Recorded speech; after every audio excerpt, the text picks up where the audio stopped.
Dear friends, आज हम सीखेंगे ट्रीटमेंट ऑफ डेप्रिसिएशन का cash flow statement. In a previous video जिसका लिंक मैंने डिस्क्रिप्शन बॉक्स में शेयर करा है, मैंने आपको बताया था कैश फ्लो स्टेटमेंट क्या होती है, कैश फ्लो स्टेटमेंट का ऑब्जेक्टिव क्या होता है और हम किस तरह से कैश फ्लो स्टेटमेंट बनाएंगे। आज एक स्टेप हम आगे लेके चल रहे हैं जहां पे हम ट्रीटमेंट ऑफ डेप्रिसिएशन करेंगे कि डेप्रिसिएशन अगर हमें गिवन है बैलेंस शीट के कॉन्टेक्स्ट में तो हम उसको कैसे यूज करेंगे in making the cash flow statement. मैं एक लाइन बोल रहा हूं, depreciation is a non-cash expense. It only decrease profit without outflow of cash. अगर आप डेप की एंट्री समझे तो डेप्रिसिएशन की एंट्री क्या होती है, मैं इससे डिस्टिंग्विश करता हूं। अगर आप सैलरी पे करते हैं तो क्या एंट्री पास करते हैं friends? Salary account debit to cash account.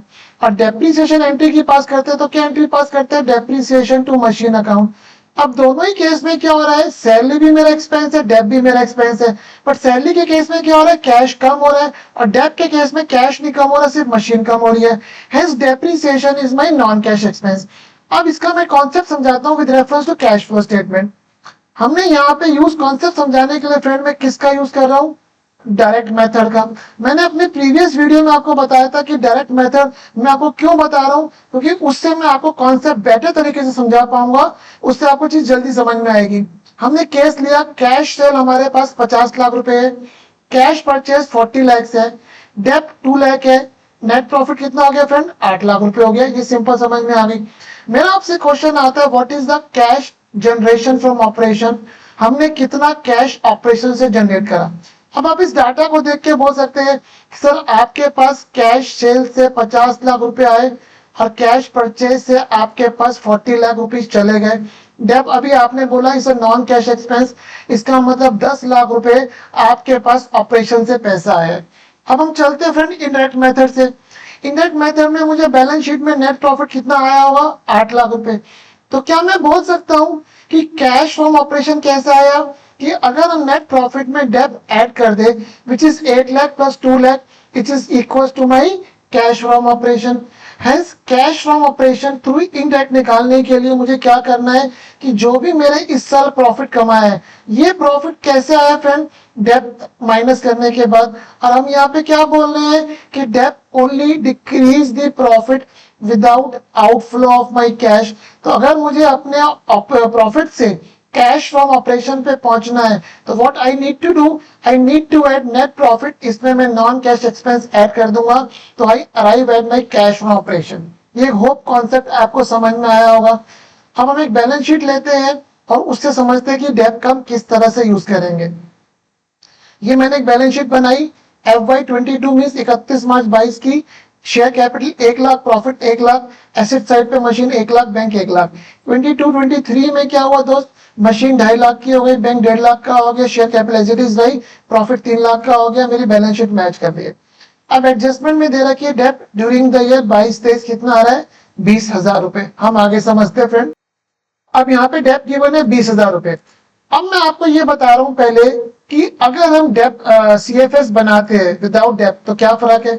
आप बोलोगे सर आपने लास्ट वीडियो में समझाया था कि बैंक CFS का पर्पस क्या होता है? To find out the increase और डिक्रीज इन कैश इक्विवेलेंट। मेरे पास बैंक का बैलेंस 1 लाख से 1.5 लाख हुआ है, इसका मतलब 50,000 रुपए से मेरे पास बैंक का बैलेंस बढ़ा है। तो बोला हम बिना डेप को, ये जो आपने एडजस्टमेंट में दी है, पहली बात आप ये समझिएगा डेप्रिसिएशन का डाटा आपको एडजस्टमेंट में गिवन होगा कि बैलेंस शीट क्या आती है? बैलेंस शीट का सारी एडजस्टमेंट सारी क्या उसके एडजस्टमेंट्स के बाद आती है। इसका मतलब डेप में यहाँ पे मशीन पे लग चुकी है तो डेप का डाटा जब भी आपको गिवन होगा वो आपको एडजस्टमेंट की फॉर्म में गिवन होगा।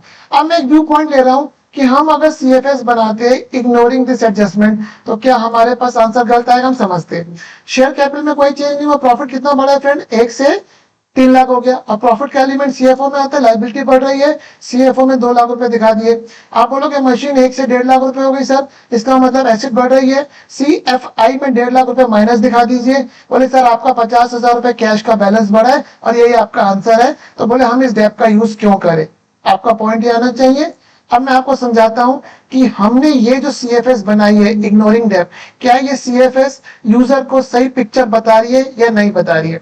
अब हम यूजर को अगर इसके बेसिस पे कैश फ्लो स्टेटमेंट बना के दे रहे हैं तो हम CFO कैश ऑपरेशन कितना बता रहे हैं? 2 लाख। अब प्रॉफिट कितना इंक्रीज हुआ है फ्रेंड? 1 लाख से 3 लाख, 2 लाख। और ये प्रॉफिट कब इंक्रीज हुआ है? डेप लगाने के बाद। और अभी हमने ऊपर पढ़ा था कि अगर मुझे नेट प्रॉफिट से कैश फ्रॉम ऑपरेशंस में पहुंचना है तो मुझे डेप ऐड करनी पड़ेगी। तो इसका मतलब इस साल इवन तो मेरा प्रॉफिट 2 लाख है, but my cash from operation should have been 2,20,000 not 2 lakh.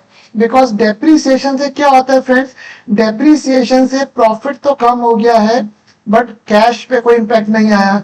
तो प्रॉफिट तो 2 लाख आ गया ये डेप लगाने के बाद, बट जो मेरा कैश फ्रॉम ऑपरेशंस है वो 2 लाख नहीं है, वो 2,20,000 है।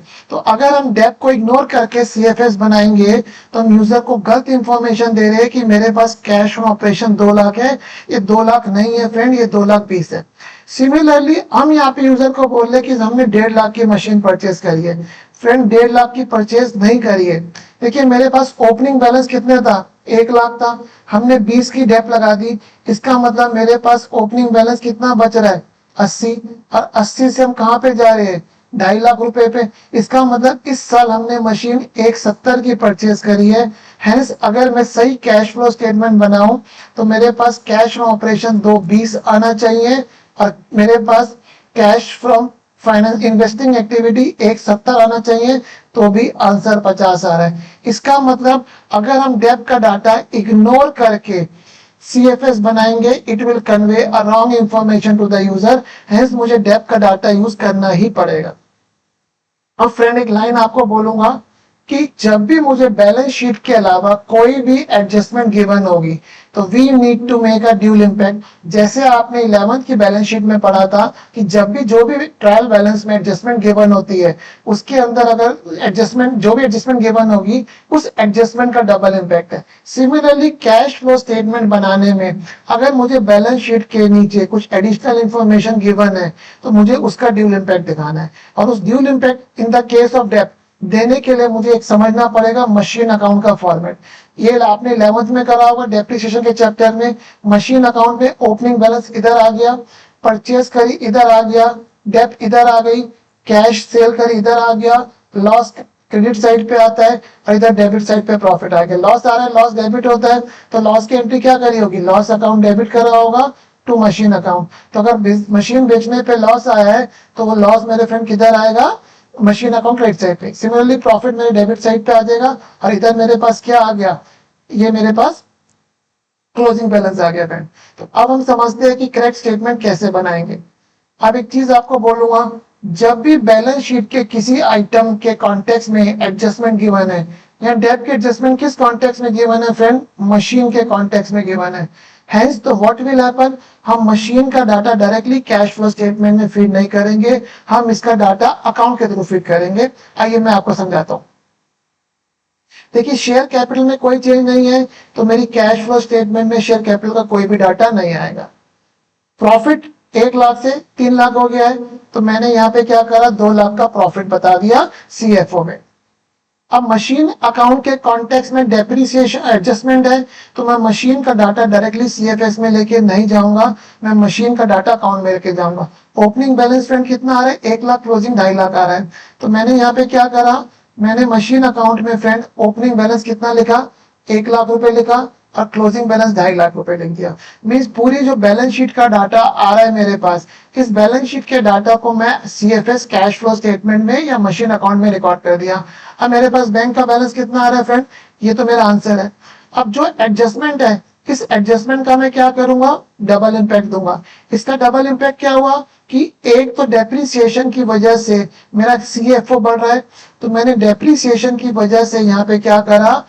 ऐड कर दिया, क्योंकि हमने ऊपर सीखा था कि जो मेरे पास नेट प्रॉफिट है, अगर मुझे नेट प्रॉफिट से सीएफओ में पहुंचना है तो मुझे डेप ऐड करनी है। तो एडजस्टमेंट का एक इम्पैक्ट मैंने कैश फ्लो स्टेटमेंट में दे दिया। दूसरा इम्पैक्ट मैंने क्या करा फ्रेंड? मैंने दूसरा इम्पैक्ट मशीन अकाउंट में लिख दिया डेप। इसके बाद मशीन अकाउंट में इधर बैलेंसिंग फिगर कितनी आई? 1,70,000 रुपए की मशीन की फिगर आई। और मशीन अकाउंट की डेबिट साइड में ये जो बैलेंसिंग फिगर आ रही है, मशीन अकाउंट की डेबिट साइड में क्या आता है? तो परचेज आता है, प्रॉफिट आता है। अब क्योंकि हमने मशीन बेची नहीं है तो प्रॉफिट आएगा नहीं, इसका मतलब है क्या चीज आ रही है? परचेज। हमने 170 की मशीन परचेज करी है तो हमने परचेज को क्या कर दिया? इन्वेस्टिंग एक्टिविटी में माइनस में कर दिया, इसको माइनस में आ गया। तो कैश ऑपरेशन कितना हुआ? 2,20,000 हुआ, इन्वेस्टिंग में 170 माइनस में आ गया। यही मेरा इंक्रीज हो रहा है। हैंस तो नेट में क्या निकल के आया कि अगर मुझे डेप्रिसिएशन का डाटा बैलेंस शीट के बिलो गिवन है, इसका ड्यूल इम्पैक्ट होगा। ड्यूल इम्पैक्ट क्या होगा, हम इसको एक सीएफओ में ऐड करेंगे in the net profit to arrive at the cash flow operation, और दूसरा हम इसको मशीन अकाउंट क्रेडिट साइड में लिख देंगे, this will be the dual impact of the depreciation. तो मैं होप करता हूं कि आपको ये कॉन्सेप्ट समझ में आया होगा कि डेप्रिसिएशन का special treatment cash flow statement में क्या है। Again my sincere request, if you like my video please to subscribe my channel. Thank you.